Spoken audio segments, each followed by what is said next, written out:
Drogas para todos, sin ángeles ni demonios. En este episodio voy a leer extractos del libro Las puertas de la percepción de Aldous Huxley de 1953. Este libro es un libro de referencia y culto en el tema psicodélicos. Aldous Huxley fue un escritor y filósofo inglés famoso por sus obras y por su defensa de las sustancias psicodélicas. Una de las cosas más particulares de su vida es que cuando estaba en su lecho de muerte, horas antes de morir, le pidió a su esposa que le inyectara 100 microgramos de LSD. De esa experiencia, por supuesto, nunca sabremos nada. Este libro es el relato de su primera experiencia con mescalina, la droga presente en el cactus peyote o San Pedro. El libro es interesante, pero ciertos tramos se hacen demasiado pesados de leer, con un lenguaje muy poético y rococó, con muchas referencias a pinturas, obras literarias, etc. Yo intenté hacer extractos de las partes que me parecieron más interesantes, pero claro, como son extractos, quizás las transiciones entre párrafos a veces queden un poco forzadas. Empieza hablando primero de su experiencia, habla de la importancia de este tipo de experiencias y de las limitaciones del lenguaje, de la utilidad para el entendimiento de la esquizofrenia, cosa que siempre fue de las motivaciones principales del estudio de los psicodélicos.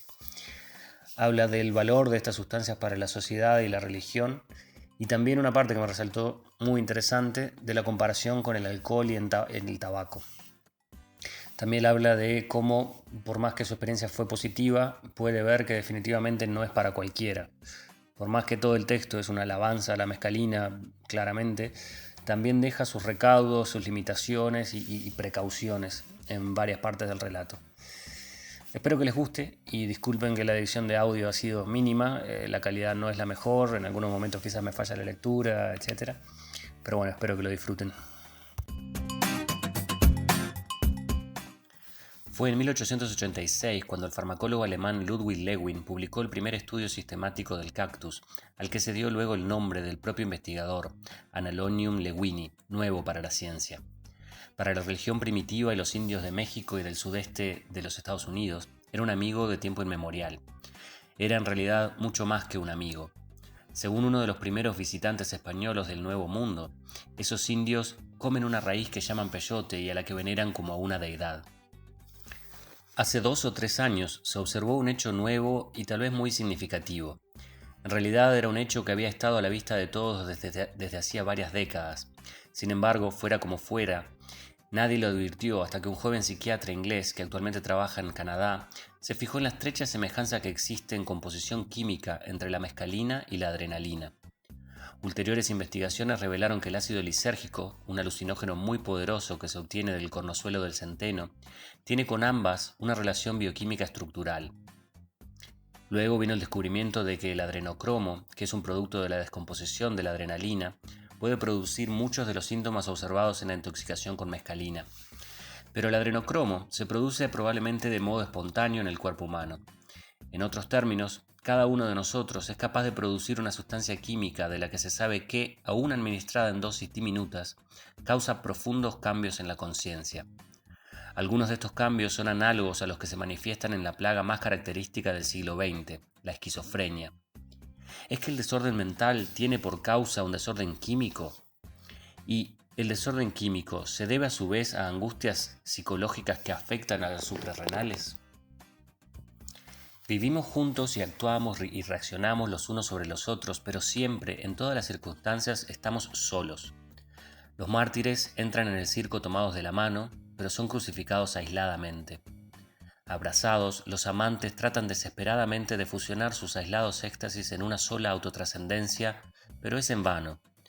Por su misma naturaleza, cada espíritu con una encarnación está condenado a padecer y gozar en la soledad. Las sensaciones, los sentimientos, las intuiciones, imaginaciones y fantasías son siempre cosas privadas y, salvo por medio de símbolos y de segunda mano, incomunicables. Podemos formar un fondo común de información sobre experiencias, pero no de las experiencias mismas. La mayoría de los universos islas tienen las suficientes semejanzas entre sí para permitir la comprensión por inferencia y hasta la empatía o dentro del sentimiento. Así, recordando nuestras propias aflicciones y humillaciones, podemos condolerlos de otros en análogas circunstancias, podemos ponernos en su lugar. Pero en ciertos casos, la comunicación entre universos es incompleta o hasta inexistente. La inteligencia en su propio lugar y los lugares habitados por los insanos y los excepcionalmente dotados son tan diferentes de aquellos en los que viven los hombres y mujeres corrientes, que hay poco o ningún terreno común de memoria que pueda servir de base para la comprensión o la comunidad de sentimientos. Se pronuncian palabras, pero son las palabras que no ilustran. Vernos a nosotros mismos como los demás nos ven es un don en extremo conveniente. Apenas es menos importante la capacidad de ver a los demás como ellos mismos se ven. Pero, ¿qué pasa si los demás pertenecen a una especie distinta y habitan en un universo radicalmente extraño? Por ejemplo, ¿cómo puede el cuerdo llegar a saber lo que realmente se siente cuando se está loco? O, al menos que también se haya nacido visionario, medium o genio musical. ¿Cómo podemos visitar los mundos en los que Blake, Swedenborg o Johann Sebastian Bach se sentían en su casa? Siempre me ha parecido que, por ejemplo, mediante la hipnosis o la autohipnosis, por medio de una meditación sistemática o también tomando la droga adecuada, es posible cambiar mi modo ordinario de conciencia hasta el punto de quedar en condiciones de saber desde dentro de qué hablan el visionario, el medium y hasta el místico. Por lo que había leído sobre las experiencias con la mescalina, estaba convencido por adelantado de que la droga me haría entrar, al menos por unas cuantas horas, en la clase de mundo interior descrito por Blake y A.E. Pero no sucedió lo que yo había esperado. Yo había esperado quedar tendido con los ojos cerrados, en contemplación de visiones de geometrías multicolores, de animadas arquitecturas llenas de gemas y fabulosamente bellas, de paisajes con figuras heroicas, de dramas simbólicos, perpetuamente trémulos en los lindes de la revelación final. Pero no había tenido en cuenta, era manifiesto, las idiosincrasias de mi formación mental, los hechos de mi temperamento, mi preparación y mis hábitos. Soy y, en cuanto puedo recordar, he sido siempre poco imaginativo. Las palabras, aunque sean las preñadas palabras de los poetas, no evocan imágenes en mí. No tengo visiones en los lindes del sueño. Cuando recuerdo algo, la memoria no se me presenta como un objeto o un acontecimiento que estoy volviendo a ver. Solo cuando tengo mucha fiebre adquieren mis imágenes mentales una vida independiente. A quienes posean una imaginación más viva, mi mundo interior tiene que parecerles necesariamente gris, limitado y poco interesante. Este era el mundo, poca cosa, pero cosa mía, que esperaba haber transformado en algo completamente diferente de sí mismo. El cambio que efectivamente se produjo en él no fue en modo alguno revolucionario. Media hora después de tomada la droga advertí una lenta danza de luces doradas. Poco después hubo suntuosas superficies rojas que se hinchaban y expandían desde vibrantes nódulos de energía, unos nódulos vibrantes con una vida ordenada, continuamente cambiante. En otro momento, cuando cerré los ojos, se me reveló un complejo de estructuras grises, dentro del que surgían esferas azuladas que iban adquiriendo intensa solidez y una vez completamente surgidas, ascendían sin ruido hasta perderse de vista. Pero en ningún momento hubo rostros o formas de hombres o animales. No vi paisajes, ni espacios enormes, ni aparición ni metamorfosis mágicas de edificios, ni nada que se pareciera ni remotamente a un drama o una parábola. El otro mundo al que la mescalina me daba entrada no era el mundo de las visiones. Existía allí mismo, en lo que podía ver con los ojos abiertos. El gran cambio se producía en el campo objetivo. Lo que sucedió a mi universo subjetivo carecía de importancia. Tomé la píldora a las 11. Hora y media después estaba sentado en mi estudio, con la mirada fija en un florerito de cristal. Este florero contenía únicamente 3 flores. Una rosa bella de Portugal, completamente abierta, de un rosado de concha, pero mostrando en la base de cada pétalo un matiz más cálido y crema, y, pálida púrpura en el extremo de su tallo roto, la audaz floración heráldica de un iris. Fortuito y provisional, el ramillete infringía todas las normas del buen gusto tradicional. Aquella misma mañana, a la hora del desayuno, me había llamado la atención la viva disonancia de los colores. Pero no se trataba ya de esto. No contemplaba ahora unas flores dispuestas del modo desusado. Estaba contemplando lo que Adán había contemplado la mañana de su creación. el milagro, momento por momento, de la existencia desnuda. ¿Es agradable?, preguntó alguien. Durante esta parte del experimento se registraban todas las conversaciones en un dictáfono y esto me ha permitido refrescar mi memoria. Ni agradable ni desagradable, contesté. Simplemente es. ¿Qué me dice de las relaciones espaciales?, indagó el investigador mientras yo miraba los libros. Era difícil la contestación. Verdad era que la perspectiva parecía rara y que se hubiera dicho que las paredes de la habitación no se encontraban ya en ángulos rectos. Pero esto no era lo importante. Lo verdaderamente importante era que las relaciones espaciales habían dejado de importar mucho y que mi mente estaba percibiendo el mundo en términos que no eran los de las categorías espaciales. En tiempos ordinarios, el ojo se dedica a problemas como dónde, a qué distancia, cuál es la situación respecto a tal o cual cosa. En la experiencia de la mescalina, las preguntas implícitas a las que el ojo responde son de otro orden. El lugar y la distancia dejan de tener mucho interés. La mente obtiene su percepción en función de intensidad de existencia, de profundidad de significado, de relaciones dentro de un sistema. Veía los libros, pero no estaba interesado en las posiciones que ocupaban en el espacio. Lo que advertía, lo que se grababa en mi mente, era que todos ellos vibraban con una luz viva y que la gloria era en algunos de ellos más manifiesta que en otros. En relación con esto, la posición y las tres dimensiones quedaban al margen. Ello no significaba, desde luego, la abolición de la categoría del espacio. Cuando me levanté y caminé pude hacerlo con absoluta normalidad, sin equivocarme en cuanto al paradero de los objetos. El espacio seguía allí, pero había perdido su predominio. La mente se interesaba primordialmente no en las medidas y las colocaciones, sino en el ser y el significado.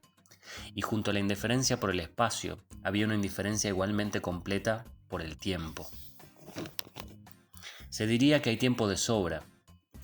Era todo lo que contestaba cuando el investigador me pedía que le dijera lo que yo sentía acerca del tiempo. Había mucho tiempo, pero no importaba saber exactamente cuánto. Hubiera podido, desde luego, recurrir a mi reloj, pero mi reloj, yo lo sabía, estaba en otro universo. El investigador hizo que mi atención pasara de los libros a los muebles. Había en el centro de la habitación una mesita de máquina de escribir. Más allá, desde mi punto de vista, había una silla de mimbre y más allá todavía una mesa. Los tres muebles formaban un complicado dibujo de horizontales, verticales y diagonales. Un dibujo que resultaba más interesante por el hecho mismo de que no era interpretado en función de relaciones espaciales.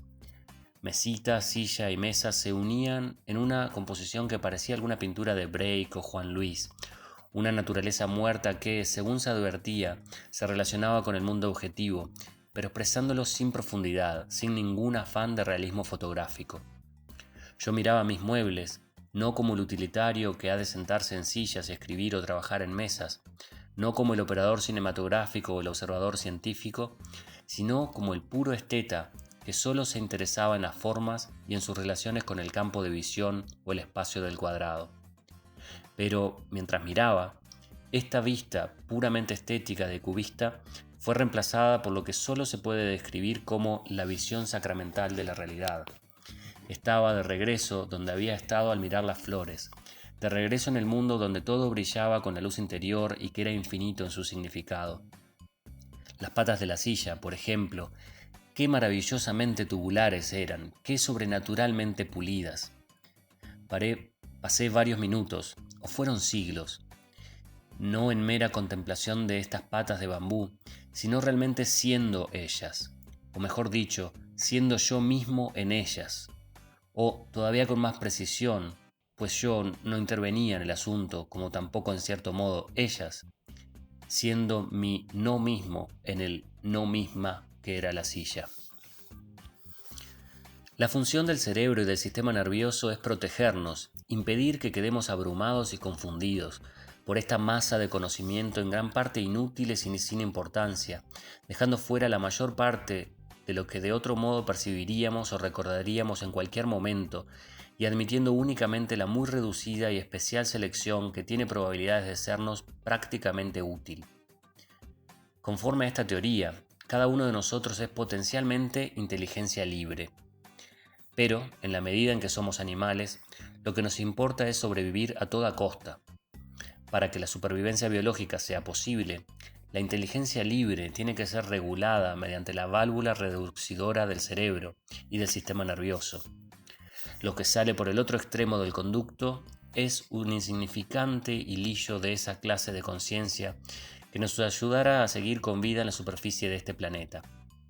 Para formular y expresar el contenido de este reducido conocimiento, el hombre ha inventado e incesantemente elaborado esos sistemas de símbolos y filosofía implícitas que denominamos lenguajes.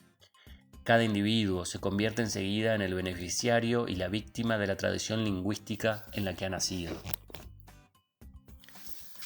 Lo que en el lenguaje de la religión se llama este mundo es el universo del conocimiento reducido, petrificado por el lenguaje. Los diversos otros mundos con los que los seres humanos entran en modo rátil en contacto son otros tantos elementos de la totalidad del conocimiento pertenecientes a la inteligencia libre. La mayoría de las personas solo llegan a conocer, la mayor parte del tiempo, lo que pasa por la válvula reductora y está consagrado como genuinamente real por el lenguaje del lugar. Sin embargo, ciertas personas parecen nacidas con una especie de válvula adicional que permite trampear a la reductora. Hay otras personas que adquieren transitoriamente el mismo poder, sea espontáneamente, sea como resultado de ejercicios espirituales, de la hipnosis o de las drogas. Gracias a estas válvulas auxiliares permanentes o transitorias, discurre, no, desde luego, la percepción de cuándo está sucediendo en todas las partes del universo. Por la válvula auxiliar no suprime a la reductora que sigue excluyendo el contenido total de la inteligencia libre, sino algo más, y sobre todo algo diferente del material utilitario, cuidadosamente seleccionado, que nuestras estrechas inteligencias individuales consideran como un cuadro completo o por lo menos suficiente de la realidad. El cerebro cuenta con una serie de sistemas de enzimas que sirven para coordinar sus operaciones. Algunas de estas enzimas regulan el suministro de glucosa a las células cerebrales. La mescalina impide la producción de estas enzimas determinadas y disminuye así la cantidad de glucosa a disposición de un órgano que tiene una constante necesidad de azúcar. ¿Qué sucede cuando la mescalina reduce la normal ración de azúcar en el cerebro? Son muy pocos los casos que han sido observados y esto impide que se pueda dar una contestación concluyente. Pues lo que sucede a la mayoría de los pocos que han tomado mescalina bajo fiscalización es como sigue. Primero, la capacidad de recordar y de pensar bien queda poco o nada disminuida. Cuando escucho las grabaciones de mi conversación bajo la influencia de la droga, no advierto que haya sido más estúpido que en el tiempo ordinario. Segundo, las impresiones visuales se intensifican mucho y el ojo recobra parte de esa inocencia perceptiva de la infancia, cuando el sentido no está inmediata y automáticamente subordinado al concepto. El interés por el espacio disminuye y el interés por el tiempo casi se reduce a cero. Tercero, aunque el intelecto no padece y aunque la percepción mejora muchísimo, la voluntad experimenta un cambio profundo y no paranormal. Quien toma mescalina no ve razón alguna para hacer nada determinado y juzga carentes de todo interés la mayoría de las causas por las que en tiempos ordinarios estaría dispuesto a actuar y sufrir. No puede molestarse por ellas, por la sencilla razón de que tiene cosas mejores en que pensar. Cuarto, estas cosas mejores pueden ser experimentadas, como yo las experimenté, ahí afuera o aquí dentro, o en ambos mundos, el interior y el exterior, simultánea o sucesivamente. Que son cosas mejores resulta evidente para todo tomador de mescalina que acuda a la droga con un hígado sano y un ánimo sereno. Estos efectos de la mescalina son de la clase de los que cabría esperar que siguieran a la administración de una droga capaz de menoscabar la eficiencia de la válvula reducidora del cerebro. Cuando el cerebro se queda sin azúcar, el desnutrido ego se siente débil, se resiste a emprender los necesarios quehaceres y pierde todo su interés en las relaciones espaciales y temporales que tanto significan para un organismo deseoso de ir tirando en este mundo. Cuando la inteligencia libre se cuela por la válvula que ya no es hermética, comienzan a suceder toda clase de cosas biológicamente inútiles. En algunos casos se puede tener percepciones extrasensoriales. Otras personas descubren un mundo de belleza visionaria. A otras más se les revelan la gloria, el infinito valor y la plenitud de sentido de la existencia desnuda, del acontecimiento tal cual, al margen del concepto. En la fase final de la desaparición del ego, hay un oscuro conocimiento de que todo está en todo, de que todo es realmente cada cosa. Yo supongo que esto es lo más que una inteligencia finita puede acercarse a percibir cuanto esté sucediendo en todas las partes del universo. La mescalina procura a todos los colores un mayor poder y hace que el perceptor advierta innumerables finos matices para los que en tiempo ordinario es completamente ciego. Como los que toman mescalina, muchos místicos perciben colores de un brillo sobrenatural, no solamente con la vista interior, sino hasta en el mundo objetivo que los rodea. El artista está congénitamente equipado para ver todo el tiempo lo que los demás vemos únicamente bajo la influencia de la mescalina. La percepción del artista no está limitada a lo que es biológica o socialmente útil. Para el artista y para el que toma mescalina, los ropajes son jeroglíficos vivos en que representa de un modo peculiarmente expresivo el insondable misterio del puro ser. Es así como deberíamos ver, decía una y otra vez mientras miraba mis pantalones, los enjollados libros de los anaqueles o las patas de mi silla. Así es como deberíamos ver, así son realmente las cosas. Y sin embargo había reparos, porque si viera siempre así, nunca se querría hacer otra cosa. Bastaría con mirar, con ser el divino no mismo de la flor, del libro, de la silla, del pantalón. Esto sería suficiente. Pero en este caso, ¿qué sería de los demás? ¿Qué de las relaciones humanas? En la grabación de las conversaciones de aquella mañana, hallo constantemente repetida esta pregunta. ¿Qué hay acerca de las relaciones humanas? ¿Cómo se podrían conciliar esta bienaventuranza sin tiempo de ver cómo se debería ver con los deberes temporales de hacer lo que se debería sentir? Deberíamos ser capaces de ver estos pantalones como infinitamente importantes, dije. Deberíamos, pero en la práctica esto parecía imposible. Esta participación en la gloria manifiesta de las cosas no dejaba sitio, por decirlo así, al ordinario, a los asuntos necesarios de la existencia humana y, ante todo, a los asuntos relacionados con las personas. Porque las personas son ellas mismas y en un aspecto, por lo menos, yo era ahora un no mismo, que simultáneamente percibía y era el no mismo de las cosas que me rodeaban. Para este no mismo recién nacido, el comportamiento, la apariencia y la misma idea de sí mismo habían dejado momentáneamente de existir, y en cuanto a los otros sí mismos, sus antes semejantes, no parecían realmente desagradables, sino enormemente ajenos. Entretanto, yo había pasado, a pedido del investigador, del retrato de Cézanne a lo que estaba ocurriendo dentro de mi cabeza cuando cerraba los ojos. Esta vez el paisaje interior fue, de manera curiosa, muy poco remunerador. El campo visual estaba lleno de estructuras, como de material plástico o de estaño esmaltado, de brillantes colores y en cambio constante. Barato, comenté, trivial, como lo de un comercio de baratijas. Y todas estas cosas charras existían en un universo cerrado y apretado. Es como si se estuviera bajo los puentes en barco, dije, en un barco infinito. Y mientras miraba, advertí claramente lo que este barco infinito estaba de cierto modo relacionado con las pretensiones humanas. Este sofocante interior de un barco infinito era mi propio personal sí mismo. Estos charros móviles de hojalata y plástico eran mis contribuciones personales al universo. La mescalina me había procurado temporalmente la facultad de ver cosas con los ojos cerrados, pero no pudo, por lo menos no lo hizo en esta ocasión, revelar un paisaje interior que fuera ni remotamente comparable a mis flores, mi silla o mis pantalones de allí afuera. La mayoría de los imaginativos se transforman con la mescalina en visionarios. Algunos de ellos, y son tal vez más numerosos de los que generalmente se supone, no necesitan transformación, son visionarios todo el tiempo. El visionario sin talento puede percibir una realidad interior no menos tremenda, hermosa y significativa que el mundo contemplado por Blake, pero carece totalmente de la capacidad de expresar en símbolos literarios o plásticos lo que ha visto.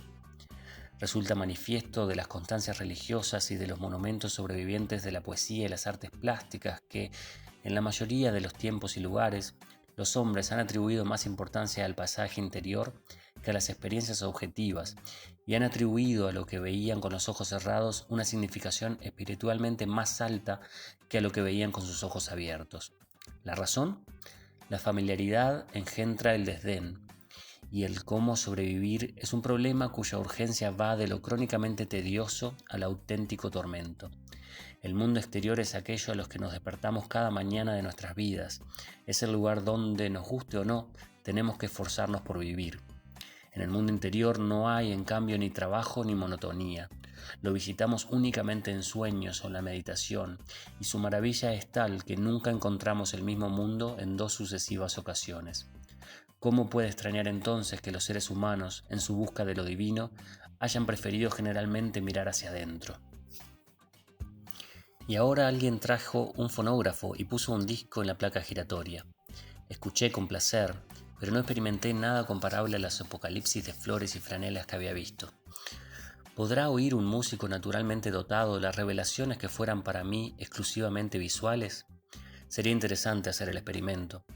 Pero, aunque no transfigurado, aunque reteniendo sus cualidades y su intensidad normales, la música contribuyó no poco a mi comprensión de lo que había sucedido y de los grandes problemas que los sucesos habían planteado. Cuando terminó la música, el investigador propuso un paseo por el jardín. Acepté, y aunque mi cuerpo parecía haberse disociado casi completamente de mi mente, o para ser más exacto, aunque mi conciencia del transfigurado mundo exterior no estaba ya acompañada por una conciencia de mi organismo físico, conseguí levantarme, abrir la puerta-ventana y salir con solo un mínimo de vacilación. Era curioso, desde luego, sentir que yo no era el mismo que estos brazos y piernas de ahí afuera, que todo este conjunto objetivo de tronco, cuello y hasta cabeza. En mi estado presente, la conciencia no se refería a un ego, estaba, por decirlo así, en sí misma. Esto significaba que la inteligencia fisiológica que gobierna el organismo también se sentía autónoma. Por el momento, el neurótico entremetido que, en las horas de vigilia, trata de dirigir el espectáculo quedaba, por suerte, al margen. Durante un lapso que pareció inmensamente largo, miré sin saber, inclusive sin desear saber, lo que tenía adelante. En cualquier otro momento hubiera visto una silla con alternadas franjas de luz y de sombra. Hoy el precepto se había tragado al concepto. Yo estaba tan completamente absorbido por el mirar, tan fulminado por lo que realmente veía, que no podía darme cuenta de ninguna otra cosa. Muebles de jardín, listones, luz de sol, sombras, todas estas cosas no eran más que nombres y nociones, meras verbalizaciones para propósitos utilitarios y científicos después del suceso. El suceso era esta sucesión de bocas de azulados hornos, separadas por golfos de insondable gerenciana. Era algo indescriptiblemente maravilloso, hasta el punto de ser casi aterrador. Y de pronto tuvo un vislumbre de lo que se debe sentir cuando se está loco. La esquizofrenia tiene sus paraísos, del mismo modo que sus infiernos y sus purgatorios. Y recuerdo lo que un viejo amigo, muerto años ya, me dijo acerca de su mujer loca. Un día, en las primeras fases de la enfermedad, cuando la desgraciada tenía todavía intervalos lúcidos, mi amigo había ido al hospital para hablarle de los hijos. Ella lo escuchó un rato, pero lo interrumpió de golpe. ¿Cómo podía perder el tiempo hablando de un par de chiquillos ausentes cuando todo lo que realmente importaba, aquí y ahora, era la indescriptible belleza de los dibujos que formaba en su chaqueta de mezclilla de color castaño cada vez que movía los brazos? Pero, ay, no iba a durar este paraíso de percepción purificada, de contemplación unilateral sin mácula. Las bienaventuradas treguas se hicieron cada vez más raras y breves, hasta que finalmente desaparecieron, y solo quedó el horror. La mayoría de los tomadores de mescalina experimentan únicamente la parte celestial de la esquizofrenia. La droga solo procura infierno y purgatorio a quienes han padecido recientemente una ictericia o son víctimas de depresiones periódicas o ansiedad crónica. Si, como las otras drogas de poder remotamente comparable, la mescalina fuera notoriamente tóxica, tomarla sería suficiente por sí mismo para causar ansiedad. Pero la persona racionalmente sana sabe por adelantado que, en lo que a ella se refiere, la mescalina es completamente inocua, que a sus efectos pasan al cabo de 8 o 10 horas sin dejar rastros y, por consiguiente, deseos de renovar la dosis. Fortificado por este conocimiento, se embarca en el experimento sin miedo, es decir, sin ninguna predisposición a convertir una experiencia excepcionalmente extraña y poco humana en algo espantoso, en algo verdaderamente diabólico. Ante una silla que parecía el juicio final, o, para ser más exactos, ante un juicio final que, al cabo de mucho tiempo y con seria dificultad, reconocí como una silla, me vi de pronto en los lindes del pánico. Tuve bruscamente la impresión de que el asunto estaba yendo demasiado lejos. demasiado lejos, aunque fuera una ida hacia una belleza más intensa, hacia un significado más profundo. El miedo, según lo advierto al analizarlo en retrospectiva, era a quedar aplastado, a desintegrarme bajo la presión de una realidad más poderosa de la que una inteligencia, hecha a vivir la mayor parte del tiempo en el cómodo mundo de los símbolos, podía soportar. La literatura de la experiencia religiosa abunda en referencias a aflicciones y terrores que abruman a quienes se han visto demasiado bruscamente ante alguna manifestación del Mysterium Tremendum. En lenguaje teológico, este miedo es debido a la incompatibilidad entre el egotismo del hombre y la divina pureza, entre el apartamiento autograbado del hombre y la infinitud de Dios. El esquizofrénico es un alma no solamente no regenerada, sino además desesperadamente enferma. Su enfermedad consiste en su incapacidad para escapar de la realidad interior y exterior y refugiarse, como lo hace habitualmente la persona sana, en el universo de fabricación casera del sentido común, en el mundo estrictamente humano de las nociones útiles, los símbolos compartidos y las convenciones socialmente aceptables. El esquizofrénico es como un hombre que está permanentemente bajo la influencia de la mescalina y que, por tanto, no puede rechazar la experiencia de una realidad con la que no puede convivir porque no es lo bastante santo, que no puede explicar por qué se trata del más innegable y porfiado de los ocho primarios y que, al no permitirle nunca mirar al mundo con ojos meramente humanos, le asusta hasta el punto de hacerle interpretar su inflexible esquivez, su abrasadora intensidad de significado, como manifestaciones de malevolencia humana o hasta cósmica, de malevolencia que reclama las más desesperadas reacciones, desde la violencia asesina en un extremo de la escala hasta la catatonia o suicidio psicológico en el otro. Y una vez que nos lanzamos por la infernal cuesta abajo, ya no hay modo de que nos detengamos. Esto resultaba ahora evidentísimo. Ese era el problema, permanecer sereno, no dejarse perturbar por el recuerdo de los pecados cometidos, por el placer imaginado, por el amargo dejo de antiguos errores y humillaciones, por todos los miedos, odios y ansias que ordinariamente eclipsan la luz. ¿No podría hacer el moderno psiquiatra por los locos lo que aquellos monjes budistas hacían por los moribundos y los muertos? Que haya una voz que les asegure, de día y hasta cuando estén durmiendo, que, a pesar de todo el terror, de todas las perplejidades y confusiones, la realidad última sigue siendo inmutablemente ella misma, y es de la misma sustancia que la luz interior de la mente más cruelmente atormentada. Por medio de discos, conmutadores con mecanismos de relojería, sistemas de alocuciones colectivas y discursos de cabecera, sería muy fácil mantener constantemente al tanto de este hecho primordial a los enfermos de inclusive una institución con escaso personal. Cabe que unas cuantas de estas almas perdidas pudieran así conquistar cierto dominio sobre el universo, a un mismo tiempo hermoso y aterrador, pero siempre no humano, siempre totalmente incomprensible, en el que se ven condenadas a vivir. Parece muy improbable que la humanidad, en libertad, pueda alguna vez dispensarse de los paraísos artificiales.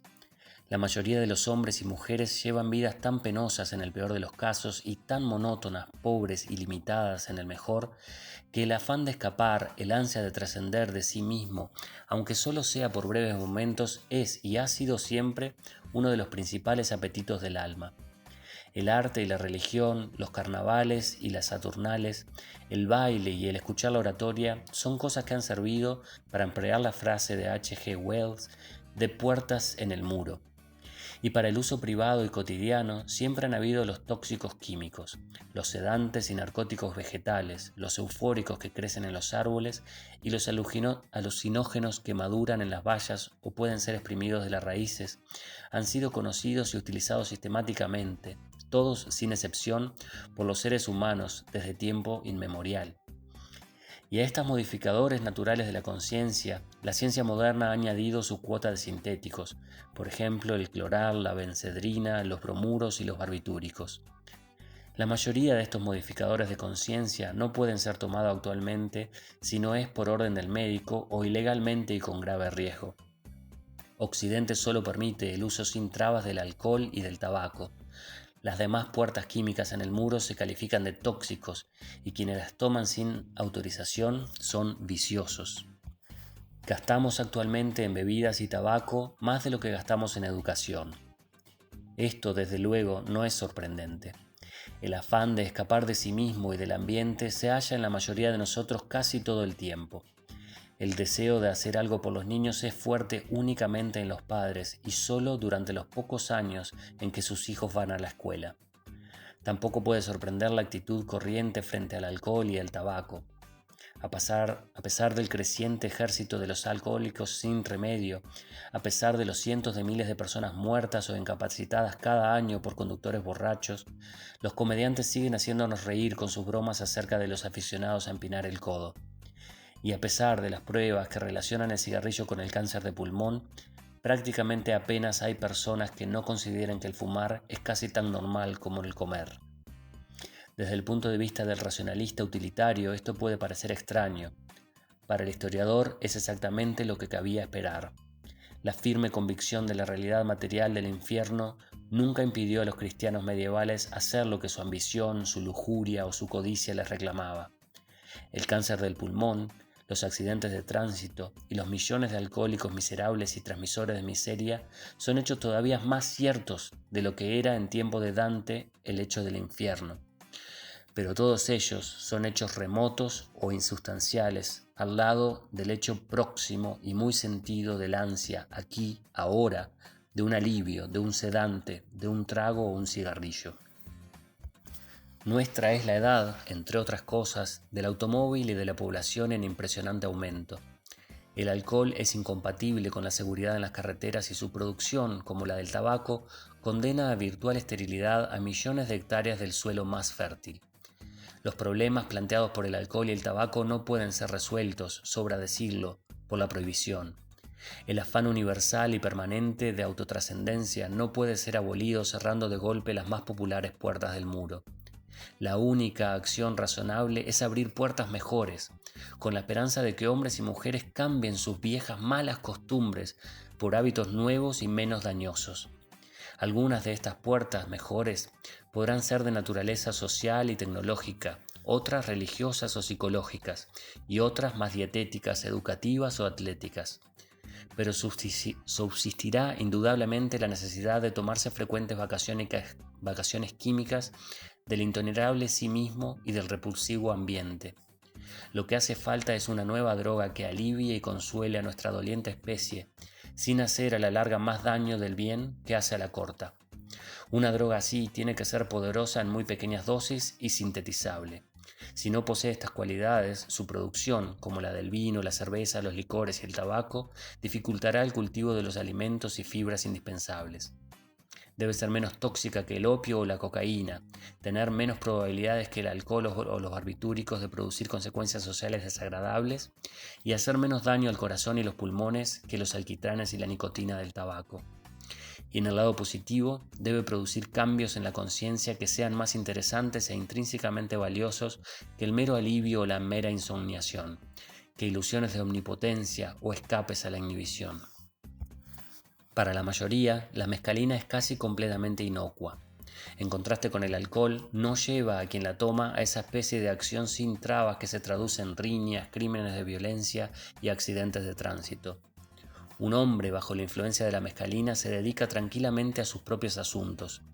Además, los asuntos que le interesan constituyen una experiencia de lo más instructiva, que no debe ser pagada luego, esto es muy importante, por secuelas compensadoras. De las consecuencias a la larga para quien toma regularmente mescalina sabemos muy poco. Los indios que consumen capullos de peyote no parecen física o moralmente degradados por el hábito.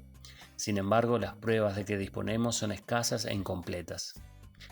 Aunque evidentemente superior a la cocaína, el opio, el alcohol y el tabaco, la mescalina no es todavía la droga ideal.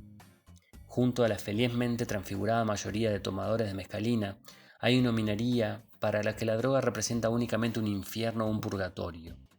Además, como droga que, del mismo modo que el alcohol, debe ser de consumo general, sus efectos duran demasiado tiempo. Pero la química y la fisiología son prácticamente en nuestros días capaces de cualquier cosa. Si los psicólogos y sociólogos definen el ideal, tengamos la seguridad de que neurólogos y farmacólogos descubrirán el modo de que alcancemos este ideal, o, por lo menos, porque es posible que este ideal, por su misma naturaleza, no pueda ser nunca plenamente realizado, nos acerquemos a él más que con beber vino, como en tiempos pasados, y beber whisky, fumar marihuana o tomar barbitúricos, como ahora. El afán de trascender del autoconsciente sí mismo es, como he dicho, un principal apetito del alma. Cuando, por una razón cualquiera, los hombres y las mujeres no logran trascender de sí mismos por medio del culto, las buenas obras y los ejercicios espirituales, se sienten inclinados a recurrir a los sustitutivos químicos de la religión, el alcohol y la píldora en el moderno occidente, el alcohol y el opio en el este, el hashish en el mundo maometano, el alcohol y la marihuana en América Central, el alcohol y la coca en los Andes, y el alcohol y los barbitúricos en las regiones más al día de la América del Sur. En Poissons Sacrés y Breces Divines, Philippe de Felice ha escrito con detenimiento y mucha documentación acerca de la inmemorial relación entre la religión y la toma de drogas. He aquí, resumida o en cita directa, sus conclusiones. El empleo para fines religiosos de sustancias tóxicas está extraordinariamente difundido. Las prácticas estudiadas en este volumen pueden ser observadas en todas las religiones del mundo, lo mismo entre los primitivos que entre los que han alcanzado un alto grado de civilización. Estamos, por tanto, no ante hechos exponenciales, que podrían con justificación ser pasados por alto, sino ante un fenómeno general y, en el más amplio sentido de la palabra, un fenómeno humano, la clase de fenómeno que no puede ser desdeñada por nadie que trate de descubrir lo que es la religión y las hondas necesidades que la religión debe satisfacer. Idealmente, todos deberían ser capaces de hallar la autotrascendencia en alguna forma de religión pura o aplicada. En la práctica, parece muy improbable que esta esperada consumación pueda ser realizada alguna vez. Hay, y siempre indudablemente habrá, buenos hombres y buenas mujeres de iglesia para quienes, por desgracia, la piedad no es bastante. Las iglesias modernas, con algunas excepciones entre las sectas protestantes, toleran el alcohol, pero ni la más tolerante ha intentado nunca convertir el estimulante al cristianismo o sacramentar su uso. El bebedor piadoso se ve obligado a poner su religión en un compartimiento y su sustitutivo de la religión en otro. Y tal vez sea esto inevitable.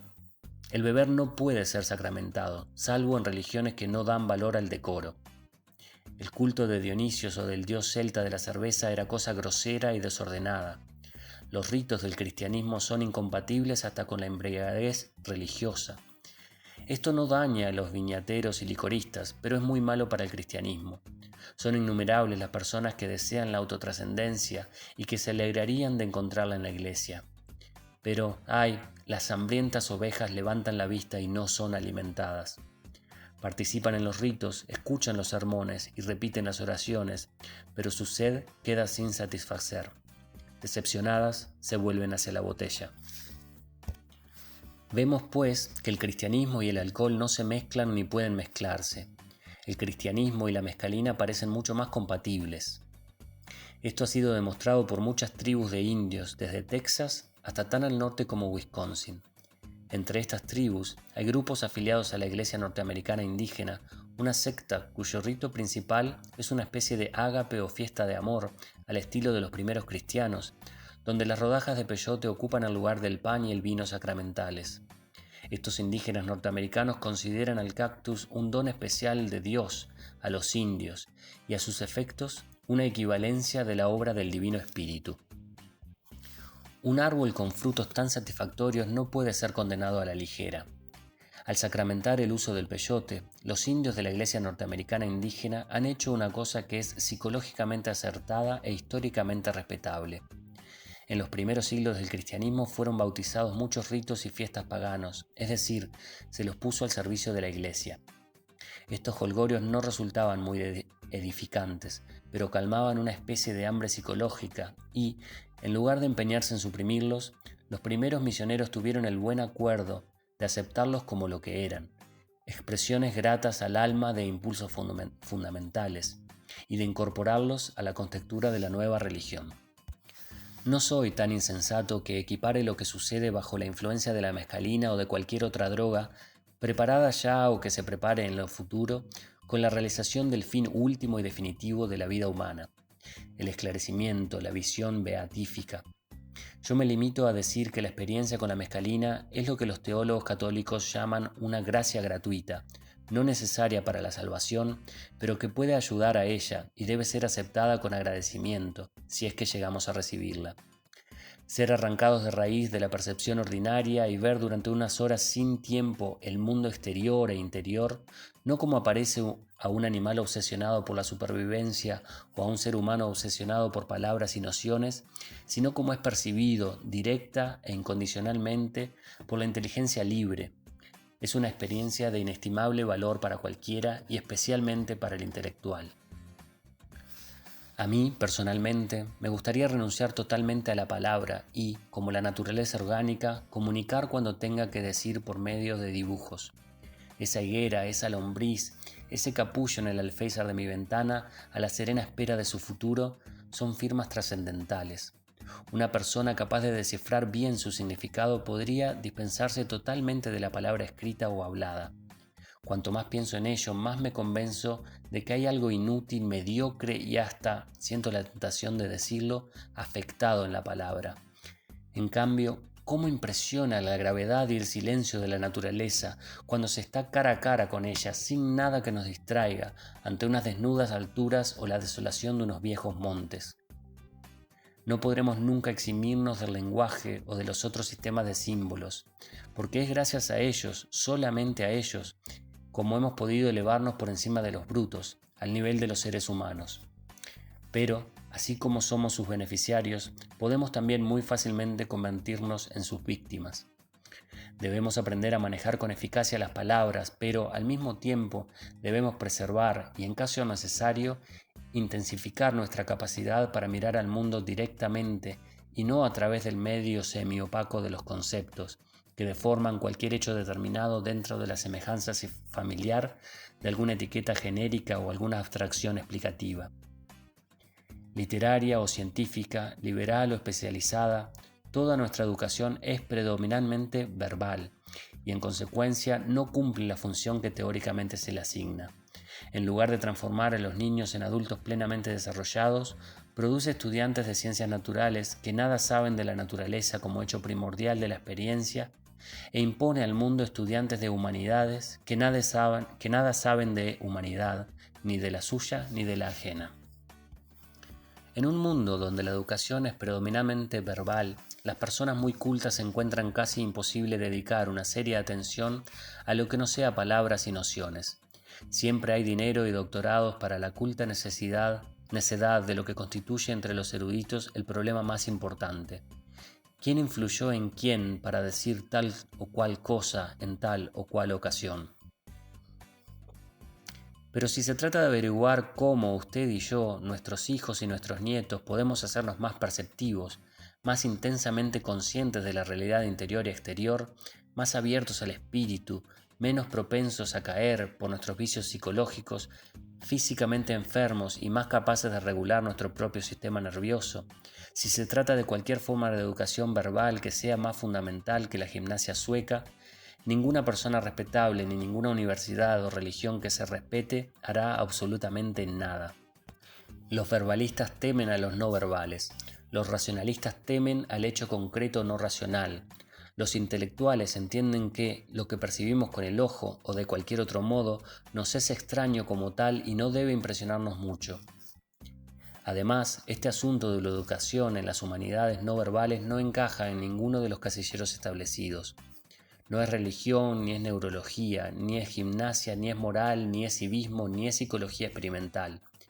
Siendo esto así, el tema, a los efectos académicos y eclesiásticos no existe y puede ser tranquilamente pasado por alto o dejado con una sonrisa de superioridad a quienes son llamados farsantes, curanderos, charlatanes y aficionados ineptos por los fariseos de la ortodoxia verbal. El razonamiento sistemático es algo de lo que tal vez no podamos prescindir ni como especie ni como individuos, pero tampoco podemos prescindir, si hemos de permanecer sanos, de la percepción directa de los mundos interior y exterior en los que hemos nacido. Esta realidad es un infinito que está más allá de toda comprensión y sin embargo puede ser percibida directamente y desde cierto punto de vista de modo total. El hombre que regresa por la puerta en el muro ya no será nunca el mismo que salió por ella. Será más instruido y menos engreído, estará menos satisfecho de sí mismo, reconocerá su ignorancia humildemente, pero, al mismo tiempo, equipado para comprender la relación de las palabras con las cosas, del razonamiento sistemático con el insondable misterio que trata, por siempre jamás, vanamente, de comprender.